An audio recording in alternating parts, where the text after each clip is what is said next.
Assalamualaikum warahmatullahi wabarakatuh. Diriwayatkan suatu ketika ada seorang perampok. Dia sudah membunuh orang 99 orang. Lalu kemudian hidupnya merasa hampa dan dia mendatangi seorang ulama. Dia datang pada seorang ulama mengakui dosanya dan dia berkata, "Wahai Syekh, aku sudah membunuh 99 orang. Apakah masih ada pintu taubat untukku?" Syekh tersebut kemudian sambil kaget kemudian bilang sambil marah, "Sungguh terkutuk apa yang engkau lakukan. Apa yang engkau lakukan tidak akan Allah ampuni selamanya." Kemudian orang tersebut pun marah dan dia mengambil pedangnya lalu dia menghantam orang tersebut, menebas sehingga Syekh tersebut pun meninggal dunia dan genaplah apa yang dia menghilangkan nyawa sebanyak 100 orang.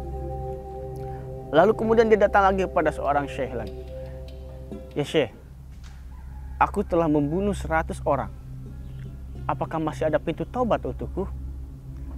Syekh tersebut kemudian menjawab, "Wahai hamba Allah, jika engkau merasa engkau penuh dengan dosa, jika engkau sudah merasa begitu banyak darah mengalir di tanganmu dan engkau ingin kembali ke hadapan Allah Subhanahu wa taala, maka pintu taubat Allah Subhanahu wa taala terbuka untukmu."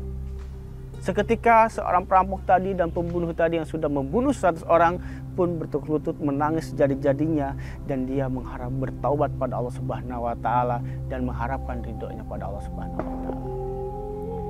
Ikhwan fillah rahimakumullah. Dari kisah ini kita bisa mengambil hikmah.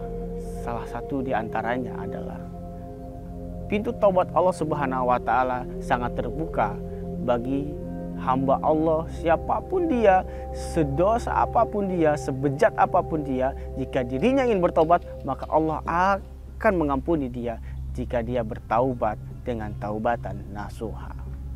Taubat sebenar-benarnya taubat dan dia tidak kembali lagi ke jalan apa yang sudah dia lakukan, jalan yang membawa dia kepada api neraka. Dia tinggalkan dan tidak pernah kembali lagi, maka sungguh Allah pasti akan menerima taubatnya.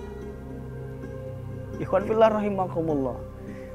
Beritikat baik, kita meninggalkan perkara-perkara yang biasa kita lakukan dari perkara yang buruk, maka itu adalah sebuah kebaikan, sebuah taubat yang akan Allah terima taubatnya.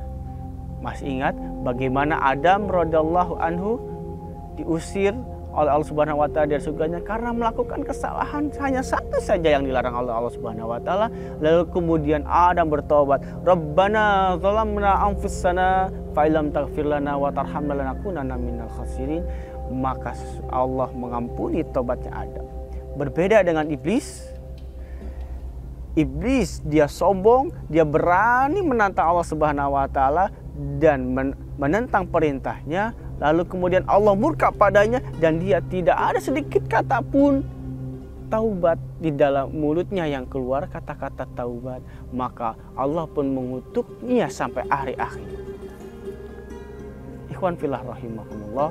Mungkin kita semua bisa mengambil hikmah dari apa cerita tadi yang saya sampaikan. Mudah-mudahan semuanya terima taubat kita, istighfar kita, apa yang kita lakukan, ikhtiar kita untuk meninggalkan apa yang Allah larang, Allah terima dan Allah memberikan kekuatan untuk istiqomah di jalannya. Wassalamualaikum warahmatullahi wabarakatuh.